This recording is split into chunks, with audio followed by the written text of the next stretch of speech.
কোন সূরা ছাড়া নামাজ হয় না? এটা বুঝতে পারলাম না। একটু চেষ্টা করেন। এটা বুঝতে পারবো না, চেষ্টা করবো কি? যেটা জানি না সেটা বুঝা বলতে লাভ হয়েছে না, তাই না? তাহলে এক নম্বর অ্যানসারটি আপনার হলো না। এক নম্বর অ্যানসারটা হবে সূরা ফাতিহা ছাড়া নামাজ হয় না। কোন সূরা? আমি তো বুঝছি, এটা জানি না। জি। কোন ব্যক্তি সর্বোত্তম ব্যক্তি?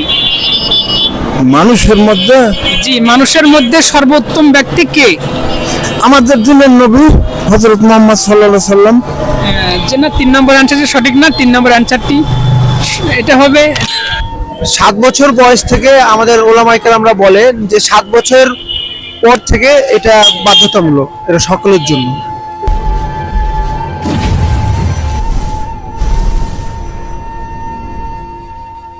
আসসালামু আলাইকুম। আসসালামু আলাইকুম। আপনি ভালো আছেন আঙ্কেল? আছে। আমরা আপনাকে ইসলামিক 3টি প্রশ্ন করব, অ্যানসার দিতে পারলে আপনার জন্য পুরস্কার রয়েছে। আপনি প্রস্তুত? হ্যাঁ জোরে বলেন। হ্যাঁ, বলেন না। আপনি বলেন কোন সূরা ছাড়া নামাজ হয় না? এটা বুঝতে পারলাম না। একটু চেষ্টা করেন। এটা বুঝতে পারবো না, চেষ্টা করবো কি? যেটা জানি না সেটা বুঝা বলতে লাভ হয়েছে না, তাই না? তাহলে এক নম্বর অ্যানসারটি আপনার হলো না। এক নম্বর অ্যানসারটা হবে সূরা ফাতিহা ছাড়া নামাজ হয় না। কোন সূরা? আমি তো বুঝছি, এটা জানি না। না, এটা আপনাকে আমি বলে দিলাম যে সূরাতুল ফাতিহা পড়তে হয় নামাজে। তাহলে নামাজে কোন সূরাটি পড়তে হয় আপনি আমার বলেন তো? একই প্রশ্ন, আমি তো বুঝছি তো। ইমাম সাহেব যেভাবে নামাজটা পড়ে তার পিছনে আমরা পড়ি।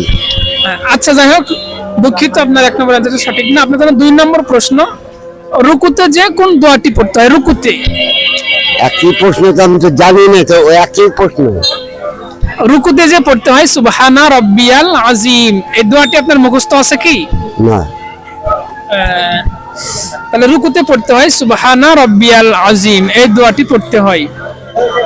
আপনার 2 নম্বর অ্যানসারটাও হয়নি। এবার আপনার জন্য প্রশ্ন, কালেমা তৈয়বা মুখস্থ আছে আপনার? কালেমায়ে তৈয়বা মুখস্থ আছে? আলহামদুলিল্লাহ সূরাটা আছে। আচ্ছা, আপনি বলেন তো, আলহামদুলিল্লাহ বলেন তো। আলহামদুলিল্লাহ রাব্বিল আলামিন আর রহমানির রহিম মালিকি ইয়াউমিদ্দিন ইয়াকা না'বুদু ওয়া ইয়াকা নাস্তাইন ইহদিনাস সিরাতাল মুস্তাকিম সিরাতাল লাযিনা আন'আমতা আলাইহিম। এটাই। তারপর বলতে হয় গায়রিল মাগদুবি আলাইহিম ওয়ালাদ-দাল্লিন। যাই হোক, আপনার অ্যানসারটি সঠিক না। তারপরেও আপনাকে আমাদের চ্যানেলের পক্ষ থেকে একটি এনার্জি প্লাস বিস্কিট গিফট করলাম। আপনি কি খুশি হয়েছেন? হ্যাঁ, ঠিক আছে। খুশি হয়েছেন? ধন্যবাদ আপনাকে আমাদের সাথে থাকার জন্য। বলেন আলহামদুলিল্লাহ, বলেন আলহামদুলিল্লাহ। রাহমাতুল্লাহ। ওয়ালাইকুম আসসালাম ওয়া রাহমাতুল্লাহ। ভাইয়া, আপনি ভালো আছেন? আলহামদুলিল্লাহ, আল্লাহর রহমতে ভালো আছি।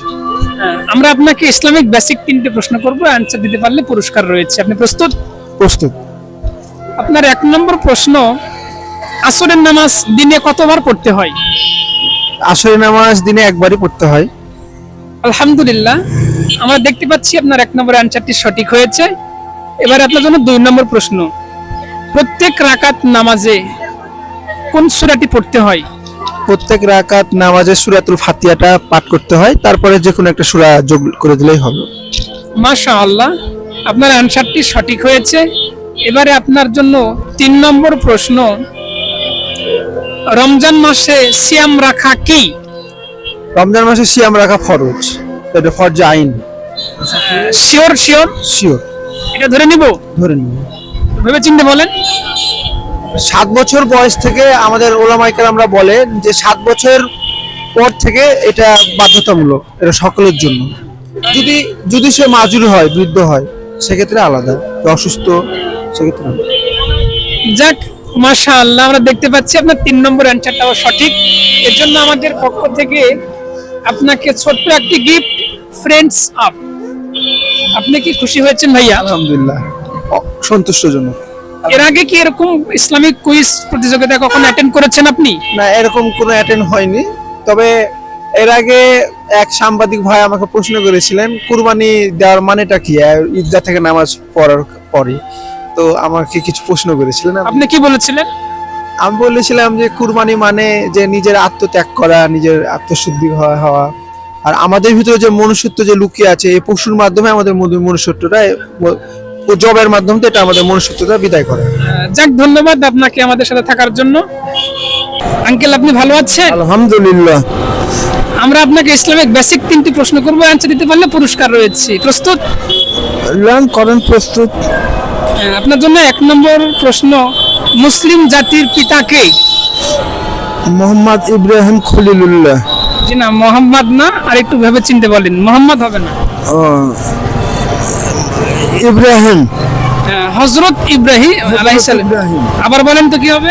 হযরত ইব্রাহিম আলাইহিস সালাম। হ্যাঁ, মাশাআল্লাহ, আমরা দেখতে পাচ্ছি আপনার 1 নম্বর অ্যান্সারটি সঠিক হয়েছে। এবার আপনার জন্য 2 নম্বর প্রশ্ন, কোন নবী পশু পাখির ভাষা বুঝতেন? সুলাইমান আলাইহিস সালাম।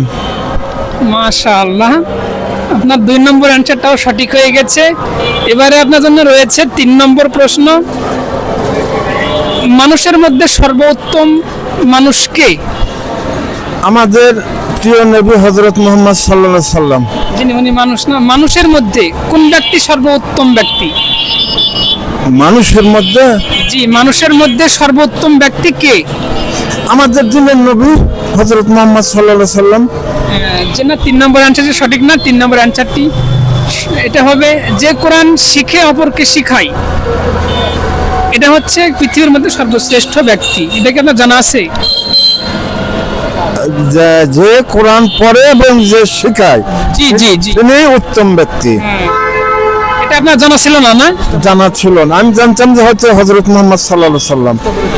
জি না, এটা হচ্ছে যিনি কোরআন শিখে এবং অপরকে শিখায়, ইনি হচ্ছে পৃথিবীর মধ্যে শ্রেষ্ঠ ব্যক্তি। যাক, আপনার 2টি অ্যান্সার সঠিক হয়েছে। এর জন্য আমাদের চ্যানেলের পক্ষ থেকে আপনাকে একটি পুরস্কার, ফ্রেন্ডস আপ। সুবহানাল্লাহ। আপনি কি খুশি আছেন? আলহামদুলিল্লাহ বাবা, খুশি। এর আগে এরকম ইসলামিক কুইজ কখন অ্যাটেন্ড করেছেন? না না না, এটাই প্রথম। যাক, আমাদের সাথে থাকার জন্য আপনাকে অনেক অনেক ধন্যবাদ। ঠিক আছে।